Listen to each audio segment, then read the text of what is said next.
Bueno, bienvenidos todos en esta noche.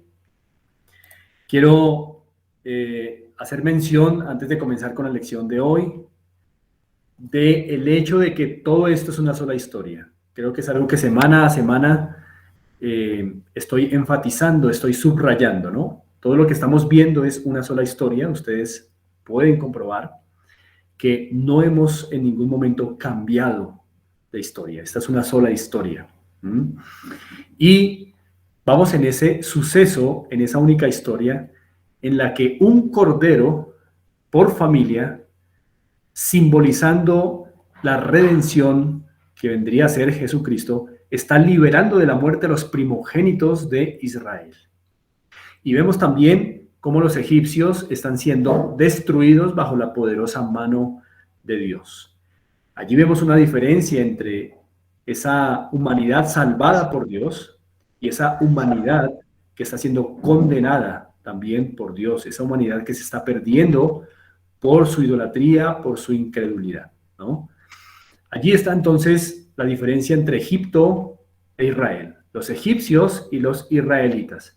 Y es una diferencia en la humanidad que hemos estado viendo desde el principio.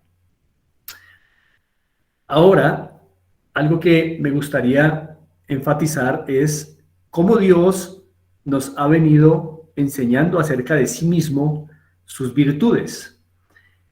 Un Dios santo que no admite el pecado, un Dios justo que castiga el pecado con la muerte y un Dios también misericordioso que soluciona el pecado.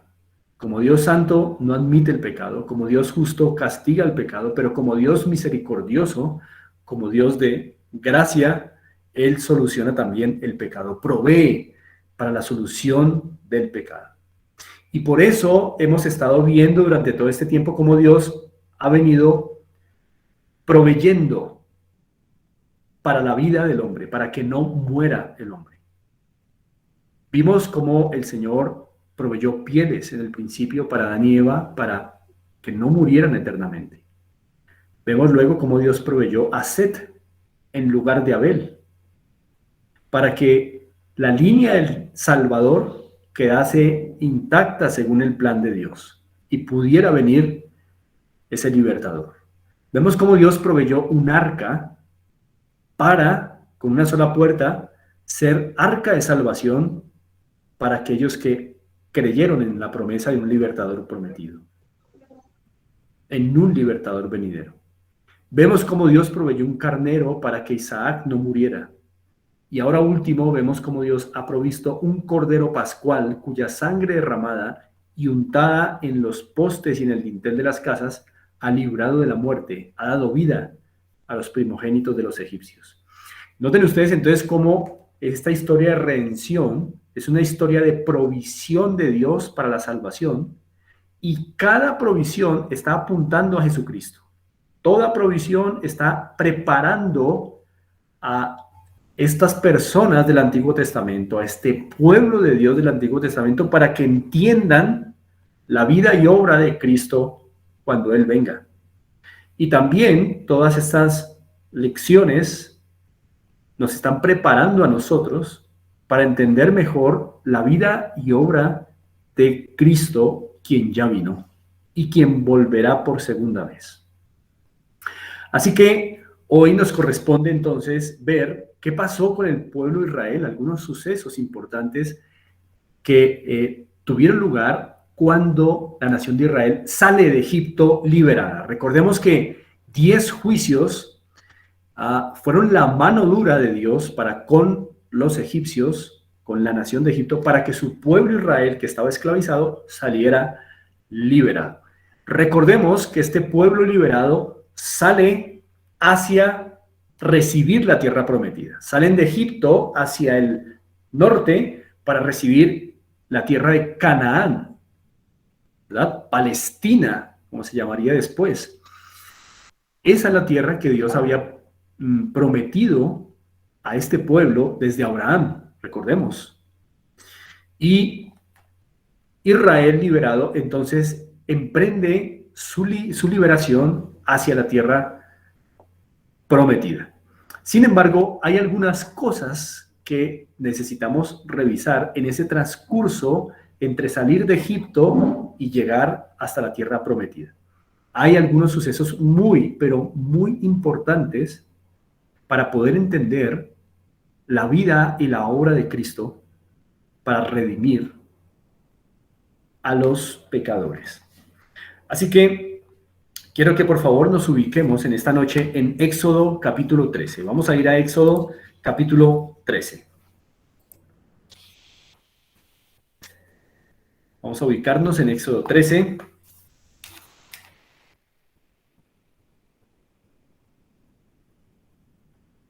Y vamos a leer los versículos 20 al 22.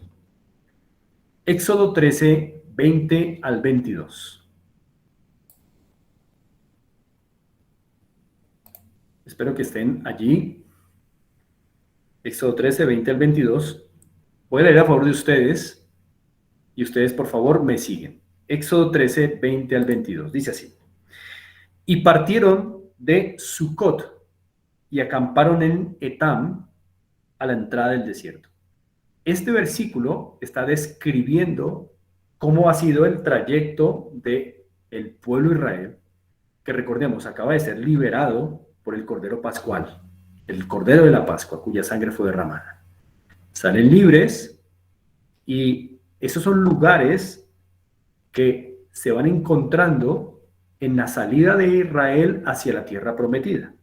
Y partieron de Sucot y acamparon en Etam a la entrada del desierto. Y Jehová iba delante de ellos de día en una columna de nube para guiarlos por el camino, y de noche en una columna de fuego para alumbrarles, a fin de que anduviesen de día y de noche. Es decir, comenzó una travesía ardua hacia la tierra prometida. Verso 22. Nunca se apartó de delante del pueblo la columna de nube de día, ni de noche la columna de fuego. Es decir, que en todo su transcurso, Dios fue guiándolos de día en una columna de nube, lo cual sería muy importante para protegerles del intenso calor del desierto en el día. Pero de noche en una columna de fuego para guiarles en su caminar, pero también una columna de fuego proveería el calor en la noche que se vuelve fría e intensa en estos paisajes desérticos. Así que columna de día, de nube, y columna de fuego de noche, era la manera en que Dios se hacía visible a su pueblo para guiarlo en su transcurso de salida de Egipto hacia la tierra de Canaán, que es la tierra prometida. Ahora quiero que vayamos un poco más adelante y nos movamos al capítulo 14. Vamos a mirar Éxodo capítulo 14 y vamos a leer los versos 5 al 7. Éxodo 14, 5 al 7. Leo a favor de ustedes y ustedes allí me siguen. Éxodo 14, 5 al 7. Dice así. Y fue dado aviso al rey de Egipto que el pueblo huía. El pueblo salió. Y el corazón de Faraón y de sus siervos se volvió contra el pueblo y dijeron, ¿cómo hemos hecho esto de haber dejado ir a Israel para que no nos sirva? Por supuesto que eso tuvo que ser crítico para la economía de Israel, quien tenía una mano de obra esclava. Versículo 6.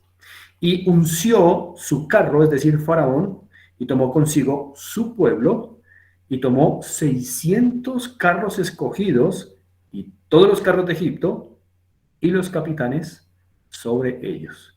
Esto quiere decir que Faraón, después de haber visto la muerte de su propio primogénito, de estar destrozado, de estar arruinado junto con toda su nación, con todo, insisten en volver a recuperar a Israel para que sea esclavo.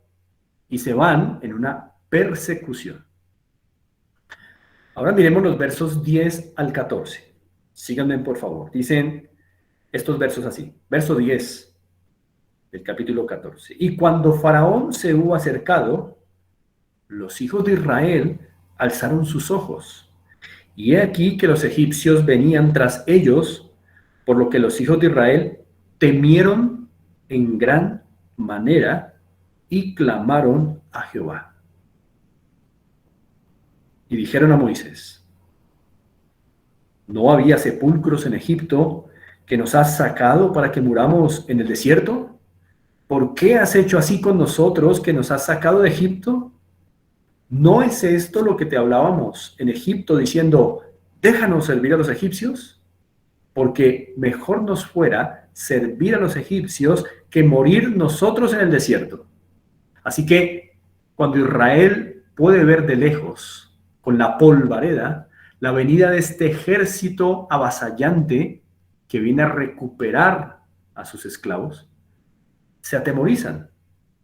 Ahora, esta es una muestra de desconfianza en Dios, a pesar de que hace muy poco habían acabado de ver por unos meses la poderosa mano de Dios, aplastando a los egipcios y fortaleciendo la fe de este pueblo.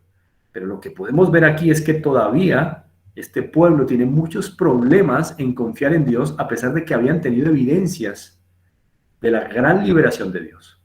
No hace mucho habían visto cómo la sangre del Cordero Pascual había sido el medio para que sus primogénitos no murieran. Y todo esto por el plan de Dios. Pero pudieron ver cómo Dios destrozó los primogénitos, tanto de hombres como de animales, en Egipto. Y sin embargo, con todas esas evidencias, todavía este pueblo necesita aprender mucho acerca de su confianza en Dios. Están muy incipientes, muy infantiles en su fe, que recién salen allí de Egipto. Así que allí se están quejando. Dice el versículo 13, y Moisés dijo al pueblo: no temáis, estad firmes y ved la salvación que Jehová hará hoy con vosotros. Porque los egipcios que hoy habéis visto, nunca más para siempre los veréis. Verso 14. Jehová peleará por vosotros y vosotros estaréis tranquilos. Así que Moisés aquí tiene unas palabras de ánimo. Es un varón de fe. Es un varón que estuvo allí en Egipto viendo la mano poderosa de Dios contra los egipcios, pero a favor de los israelitas. Y todo, porque Dios ha hecho una enorme promesa. La promesa de promesas. Y es que va a enviar a su libertador. Y por eso Dios no va a dejar que el pueblo por donde va a venir Jesucristo sea destruido. Aquí está Dios peleando por su pueblo, pero no tanto porque lo merezcan ellos, pues no lo merecen, son pecadores y todavía tienen una fe muy débil, muy infantil, ¿verdad? Pero porque Dios ha hecho promesas. Y por esa promesa, por su propia gloria, por la gloria de su verdad, Él está peleando por este pueblo. Ahora miremos los versos 21 y 22 del mismo capítulo. Dice el verso 21, muy atentos allí en sus Biblias. Y extendió Moisés su mano sobre el mar, e hizo Jehová que el mar se retirase por recio viento oriental toda aquella noche. Y volvió el mar en seco y las aguas quedaron divididas. Entonces, dice el verso 22, los hijos de Israel entraron por en medio del mar en seco, teniendo las aguas como muro a su derecha y a su izquierda. Así que ahora vamos a poder ver una imagen que nos ilustra cómo pudo haber sido esto. Pero lo que quiero que ustedes noten y aprecien de este suceso es que es milagroso, no es algo natural, no es que de casualidad pasó un viento y abrió un camino, de ninguna manera. Es un acto poderoso de Dios, milagroso, así como los juicios que hizo en Egipto. Ahora Moisés ha extendido su vara y Dios está abriendo camino en donde podría haber habido muerte. Porque estos versículos nos dan a entender la situación en que estaba el pueblo de Israel y el temor que tenían al verse en medio de un ejército avasallante, 600 carros, y por el otro lado del mar. No había escape. Eran personas, era un pueblo que incluía ancianos, que incluía bebés, que incluía niños, es decir, no podían escapar. Estaban entre, como decimos coloquialmente, la espada y la pared. Por un lado el ejército de Faraón, por otro lado el mar. Pero esto es importante porque Dios está mostrándole a este pueblo que tiene una fe muy infantil, que Él es su Salvador y que en medio de la muerte Él abre camino de vida. Por eso podemos llamarle a este suceso el suceso del camino de vida.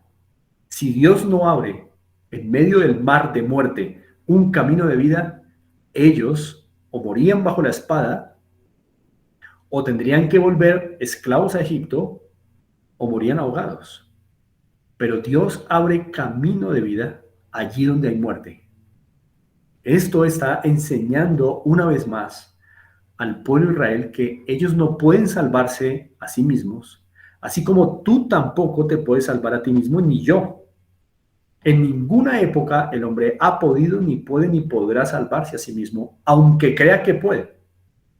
No puede. Y constantemente este pueblo va a tener que aprender esta lección de que no pueden porque son pecadores. Lo único que merecen es la muerte. ¿Mm? Solo Dios puede salvar en medio del juicio. Y aquí entonces vemos este precioso camino de vida. Así entonces el relato bíblico dice que ellos pasaron, para darles un resumen, ¿no? Ellos pasan por todo este camino de vida.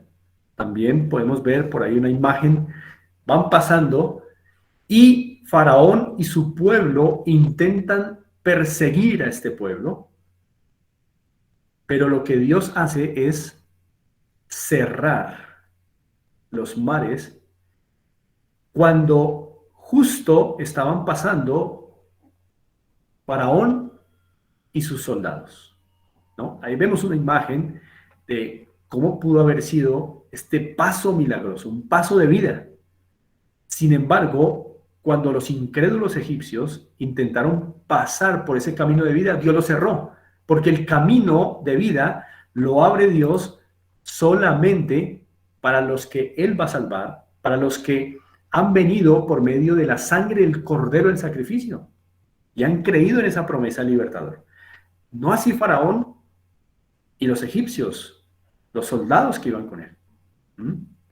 Y recordemos que este camino de vida, así como esta puerta de vida del arca, es solamente para aquellos que Dios va a salvar. Aquellos que por medio de la fe en Dios, por medio de la fe en sus promesas, pueden ver la vida. Así que esta puerta se abre para unos, pero se cierra para otros. Este camino se abre para unos, pero se cierra para otros. ¿Mm? Y en pleno siglo XXI todavía sigue pasando esto. Esas palabras siguen estando para unos, pero se cierran para otros. Se abre para aquellos a quienes Dios salva. Y la evidencia de eso es que aquellos que Dios salva muestran que han creído en Él. Es la evidencia de que Dios les ha salvado, su fe. Pero tal vez muchos pueden estar escuchando esto y aún así no creer en el Señor, no creer en la promesa del Salvador, no creer que en verdad haya un lugar llamado el lago de fuego donde irán todos los que mueren sin haber creído en Dios y en su promesa de Cristo Jesús como Salvador prometido. Así que aquí vemos cómo Dios milagrosamente abre un camino de vida para los que ha de salvar y lo cierra para aquellos incrédulos que están allí.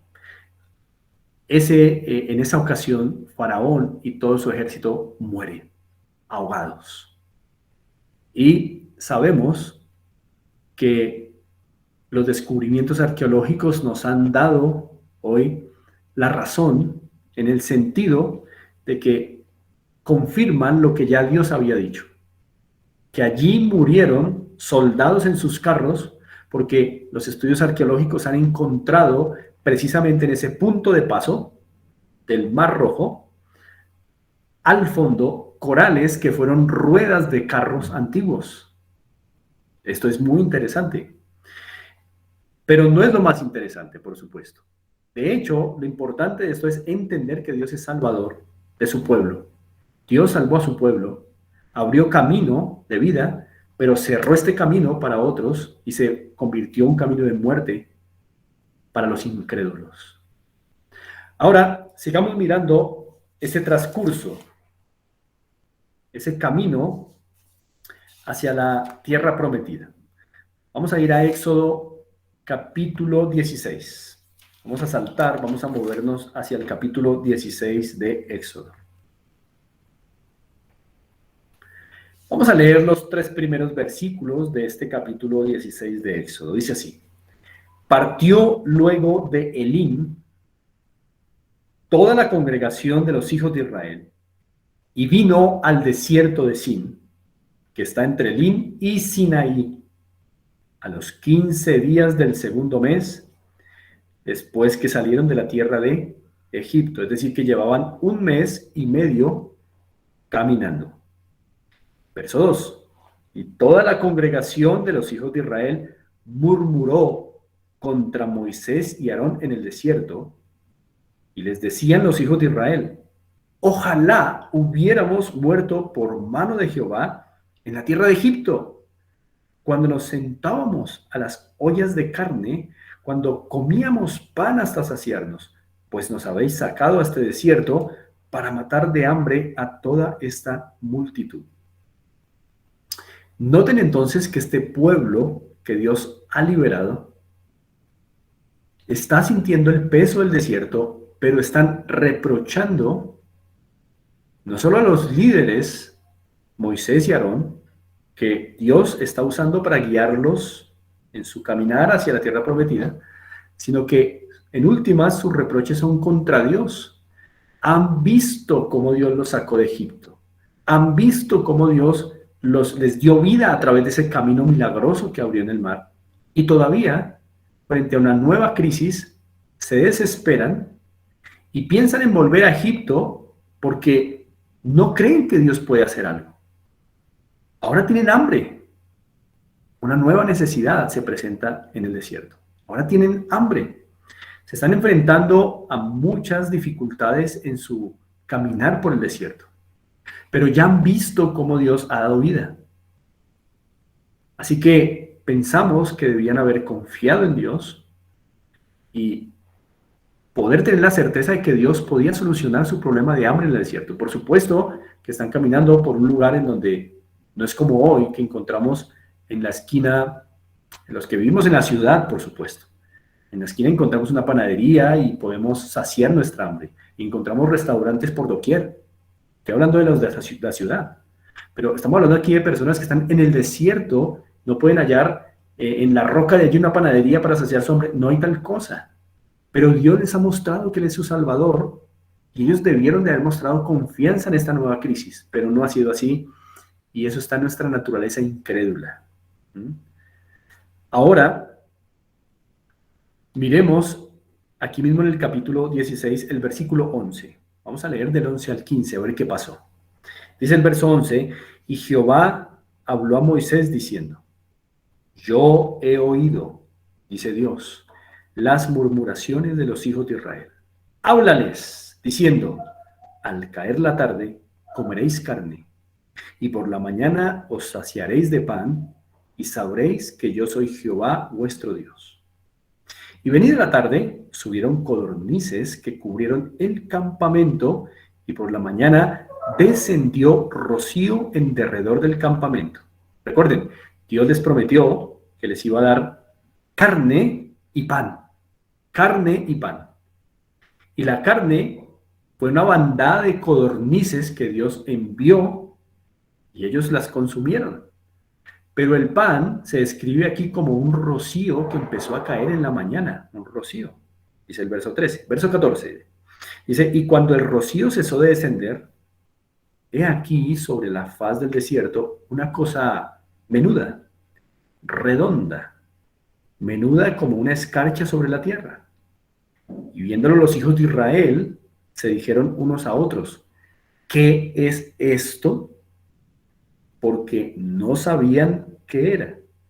Entonces Moisés les dijo, es el pan que Jehová os da para comer. Eso que ellos vieron extraño era el pan que Dios les daba para comer. Pueden ver ahí una imagen en donde se puede retratar, se puede ilustrar de qué se trataba eso que no se sabía qué era. Ellos se preguntaron, ¿qué es esto? Nunca habíamos visto algo así, ¿verdad? Pero ese era el pan, dice el verso 15, que Dios les estaba dando. Ciertamente, como se puede leer más adelante, era un pan delicioso. Era una especie de hojaldre, pero venido del cielo. Esto es milagroso. Noten entonces cómo durante el camino de Israel en el desierto, milagrosamente Dios les está dando vida. Abrió un camino de vida que resultó en muerte para otros, para los incrédulos, para los egipcios. Ahora, para la vida de su pueblo, está dando milagrosamente un pan. Piensen en esto. No es un pan humano, no es un pan de esta tierra, no es un pan que algún panadero hizo, no es un pan que ellos mismos han podido hacer. Es un pan hecho por Dios, creado por Él en el cielo y enviado a la tierra para la salvación y la vida de los hombres. Es hecho arriba, preparado arriba y enviado a la tierra para la vida de los hombres. Es un pan del cielo, pan del cielo. No es un pan humano, no es un pan de la tierra, no es un pan preparado en la tierra, no es algo que ellos mismos hayan podido hacer, sino es Dios, sobrenaturalmente, preparando el envío de este pan, enviándolo a la tierra para la vida de su pueblo. Y esto es supremamente importante, porque recordemos que todas estas provisiones para la vida siempre están apuntando a Cristo Jesús. No olviden esto. Todo se trata de Cristo Jesús. Todo se trata del Salvador. Pan del cielo enviado a la tierra para la salvación de los hombres. Y ellos están aprendiendo estas lecciones y están entendiendo que Dios es su Salvador. Ahora entonces, este pan que ellos están viendo, como ustedes pueden verlo ahí en la presentación, debían recogerlo cada mañana y debían recogerlo según las porciones de cada familia. No podían dejar algo para el otro día. Solamente podían coger lo de ese día. Si quedaba para el otro día, lo del otro día ya no servía. Dice la escritura que criaba gusanos, se dañaba de un día para otro. Era algo milagroso. Y la razón de esto es que Dios quería que ellos confiaran en Dios y en su provisión para la vida cada día, cada mañana. Por eso no quería que guardaran para el otro día, sino que cada día, al día, ellos alzaran sus ojos y esperaran del cielo provisión de Dios para la vida. Por eso no podían guardar para otro día. Se dañaba. Y esto acostumbraba a los israelitas a todos los días tener que confiar en Él, ¿no? No es como hacemos hoy, que compramos mercado para 15 días, o para un mes, o para más, ¿verdad? Y nos acordamos de la provisión del Señor cada 15 días o cada mes. No, el Señor quería que aquí cogieran solamente lo que era suficiente para comer en cada hogar y no más. Todo debía ser consumido. Lo que quedaba para el otro día se dañaba milagrosamente. Para que el pueblo cada día pusiera sus ojos en el Señor y confiaran en su provisión fiel. Quiero que miren el verso 31, por favor. Versículo 31, dice así. Y la casa de Israel lo llamó maná. Esto es interesante, lo llamó maná. Era como semilla de culantro blanco y su sabor como de hojuelas con miel. Hay otra parte de la Biblia, perdón, específicamente el Salmo 78, verso 24, no vamos a ir allí, pero allí se le llama trigo del cielo. Era algo nunca antes visto en la tierra, pero era provisión de Dios preparada en el cielo para ser enviada a la tierra para salvar a su pueblo. Allí está Cristo, ¿verdad? Pero vamos a ampliar estos detalles más adelante. Un camino de vida, entonces, y un pan de vida. Dos lecciones importantes que el pueblo está aprendiendo sobre la vida que solo Dios puede dar. ¿Quién abre un camino en medio del mar? Solo Dios. Esto es milagroso. ¿Quién en el desierto puede obtener su propio pan para comer? Nadie. Nadie. Estas son lecciones impresionantes de que Dios es el Salvador, que ellos no pueden salvarse a sí mismos. Dios es su Salvador. Ahora, a este pan del cielo, ¿por qué se le llamó maná? Porque la palabra maná en el hebreo significa ¿qué es esto? Es decir, que maná en hebreo es una pregunta, ¿qué es esto? Y es que como no sabían qué era, lo máximo que pudieron decir de ese pan es ¿qué es esto? Y así se quedó, ¿verdad? Como si dijéramos, dame una libra de ¿qué es esto? O recojamos una canastada de ¿qué es esto? Así se llamó literalmente, maná. Así que la palabra maná realmente significa ¿qué es esto? Muy bien. Entonces, en este transcurso tenemos camino de vida y tenemos pan de vida. Y con esto estamos aprendiendo, junto con estos israelitas, que Dios salva. Y cuando salva, lo hace milagrosamente, sobrenaturalmente. Su provisión es poderosa para la salvación del hombre. Ahora vamos a avanzar a otro episodio. Vamos a mirar capítulo 17. Vamos a mirar capítulo 17. Vamos al capítulo 17.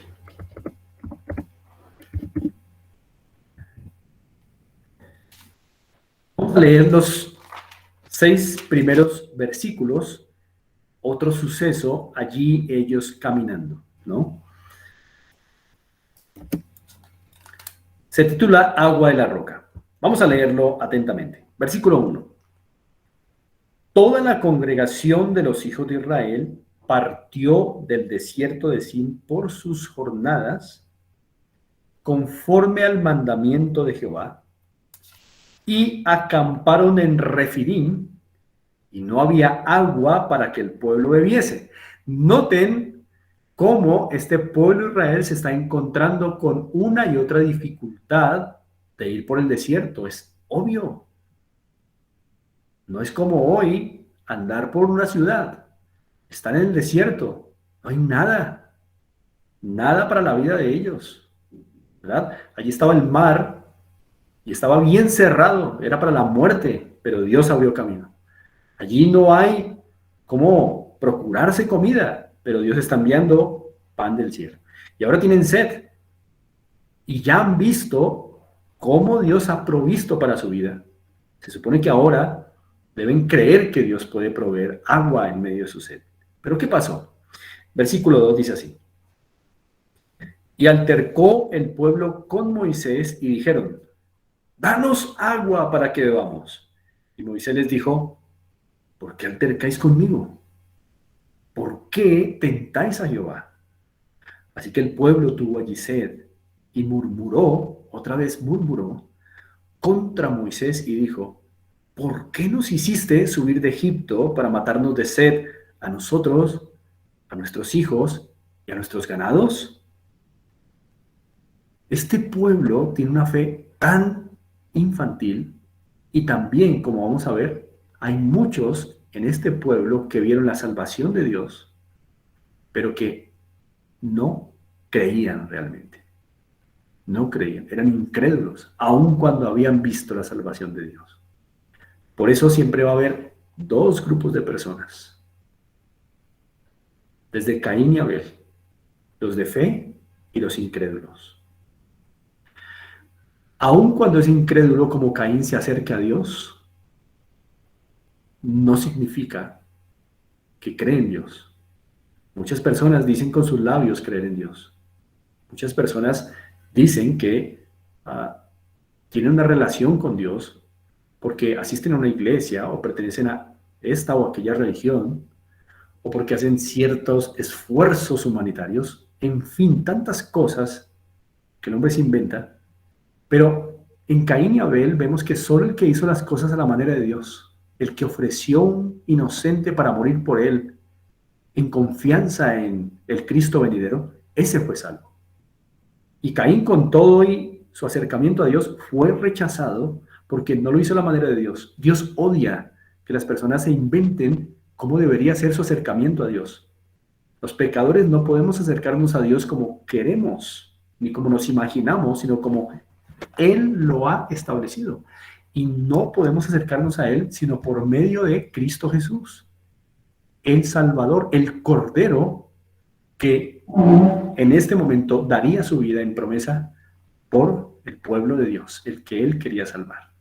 Así que vemos aquí que todavía hay unos incrédulos que, aunque han visto la salvación de Dios, como Caín, están acercándose a Él a su manera. No perdurarán. Ahora, dice el versículo 4, entonces clamó Moisés a Jehová diciendo, ¿qué haré, Dios, con este pueblo? De aquí a un poco me apedrearán. Moisés está viendo esa dinámica destructiva de este pueblo, que se quejan y se quejan y se quejan, murmuran y murmuran y murmuran, aun cuando Dios les ha dado evidencias de que Él es su Salvador y que Él provee para su salvación, ¿no? Vamos a mirar la respuesta de Dios, versículo 5. Y Jehová dijo a Moisés, pasa delante del pueblo y toma contigo de los ancianos de Israel, y toma también en tu mano tu vara, con que golpeaste el río, y ve. Verso 6. He aquí que yo estaré delante de ti allí sobre la peña en Horeb, o sobre la roca en Horeb, y golpearás la peña, y saldrán de ella aguas, y beberá el pueblo. Y Moisés lo hizo así en presencia de los ancianos de Israel. Quiero que por favor subrayemos algo en los versos 5 y 6, y es la solución que Dios está dando a la sed que ciertamente podría matarlos en el desierto. Pero Dios nuevamente es el proveedor para la salvación de ellos, es el proveedor para la vida. Así como abrió camino de vida, así como dio pan de vida, y así como esto fue milagroso, ahora Dios dice que va a hacer brotar aguas para la vida de ellos de una peña en el desierto. Es milagroso, de una peña en el desierto. Es impresionante el poder de Dios para salvar, y solo Él puede hacerlo. Ellos ni hubieran podido lograr un camino en el mar, ellos no hubieran podido procurarse su propio alimento en el desierto, cayendo todos los días del cielo, y ciertamente ellos no habrían podido procurarse su propia agua. Todo esto lo está haciendo Dios para enseñarles, yo soy su Salvador, yo soy su Salvador, yo soy su Salvador. Ustedes no pueden salvarse a sí mismos de su pecado. Ustedes morirán en sus pecados. Yo los salvo. Pero hay algo en esta solución que nos llama la atención y nos obliga a detenernos un poco aquí. Quiero que noten una vez más el versículo 5 conmigo. Dice el versículo 5, y Jehová dijo a Moisés, aquí le va a dar la solución para la sed del pueblo. Y Jehová dijo a Moisés, pasa delante del pueblo. Y ustedes y yo leemos el versículo 5 y no alcanzamos a notar ahí un aspecto histórico y cultural de la antigüedad. Vemos un versículo normal, ahí, vemos un hecho normal.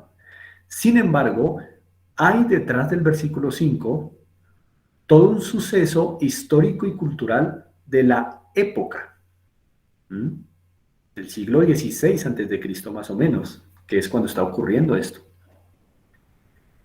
Y es una escena tribunal antiguo, es decir, es una escena de juicio antiguo. Eso de que Moisés pasara por delante del pueblo y que tomara consigo ancianos de Israel, como dice el verso 5, es realmente Dios diciéndole a Moisés que armara una escena de juicio, como se hacía antiguamente en los tribunales en donde se juzgaba a alguien. Entonces, por supuesto que si alguien no nos explica esto, pues vemos dos versículos normales. Pero ya sabiendo el trasfondo cultural e histórico de los antiguos tribunales para juicio, entendemos que el paso a paso que Dios está aquí ordenando a Moisés describe un tribunal de juicio. Alguien va a ser juzgado y hay un juez. Así que vamos a entenderlo poco a poco. Verso 5. Jehová dijo a Moisés, pasa delante del pueblo. Este era un acto en donde se está organizando un tribunal de juicio. Toma contigo de los ancianos de Israel. Tenía que haber testigos en ese juicio.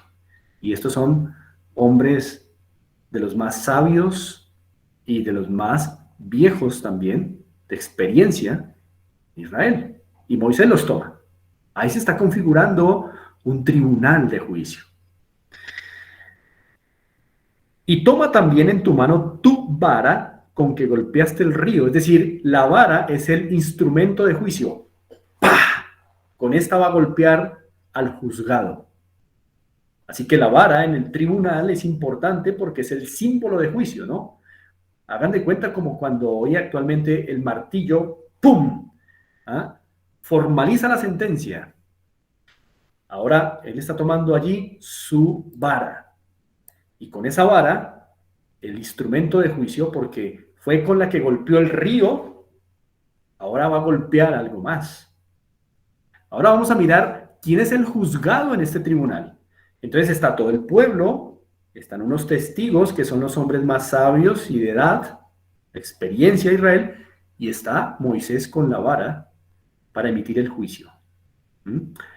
Ahora, el juicio es interesante porque recuerden que el pueblo se está quejando de sed y están acusando a Dios, a Moisés, a sus enviados, de que no los sacaron a matarlos, ¿verdad? Así que hay una acusación formal contra Dios.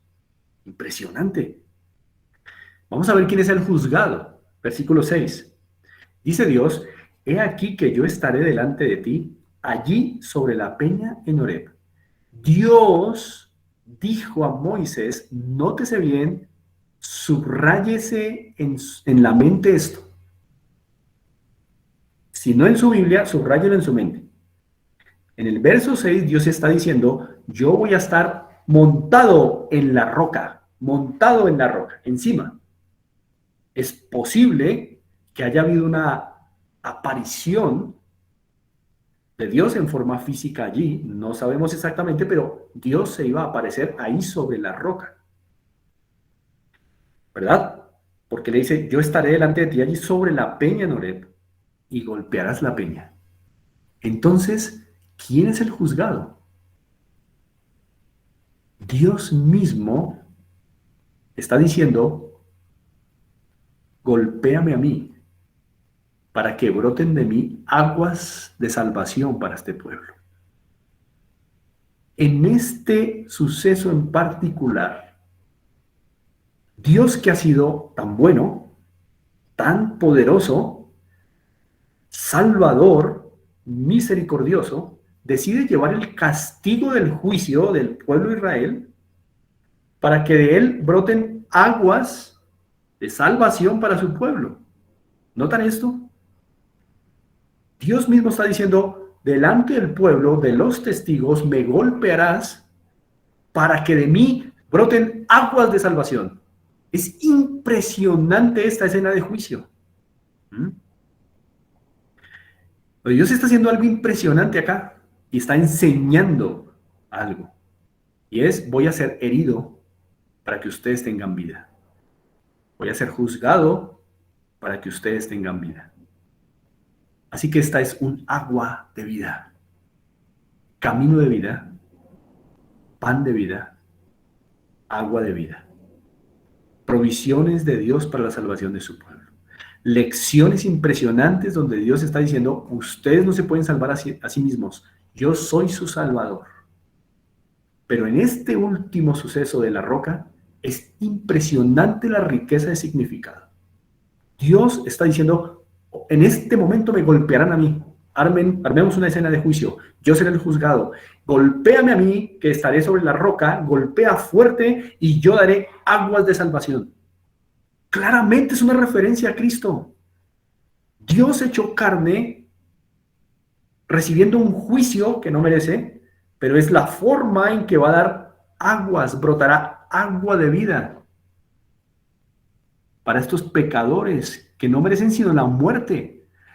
¿Para quién está dando Dios estas aguas? Para personas que están murmurando de Dios. Son pecadores, merecen la muerte, pero Dios en su gracia les da vida. Así que con todo esto quedamos tan impresionados con la misericordia de Dios. Es verdad que es santo, justo, pero en este episodio ha querido enseñar que Él también va a llevar la culpa del pueblo sobre sí y va a ser herido y golpeado y juzgado para que de Él salgan aguas de vida para un pueblo pecador y sean salvados. Es impresionante todo esto que Dios está haciendo, enseñando a su pueblo y enseñándote a ti, como a mí, que solo es el Salvador. Que si tu confianza está en otro camino, en otro pan y en otra agua que no es el Señor Jesucristo, morirás eternamente.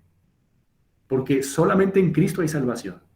Y este camino, este pan y esta agua apuntan al mismo, a Cristo, particularmente en este precioso suceso de la roca. Cómo Dios mismo, hecho carne, va a venir para asumir sobre sí el juicio de su pueblo y juzgado que broten de él aguas sangrientas para la vida de este pueblo pecador. Tú puedes beber de esa agua si crees en Cristo Jesús y no morirás eternamente. Yo la bebí. También debes beberla si quieres la vida. Bien, vamos a dejar por hoy ahí. Y estamos viendo cómo este pueblo, caminando por el desierto hacia la tierra prometida, está siendo aleccionado, está siendo instruido en el Dios Salvador, en el Dios misericordioso. ¿Mm? Y que Dios es el único que puede salvar al pecador. Camino de vida, pan de vida, agua de vida. Todas estas tres cosas apuntan al mismo, a Cristo Jesús.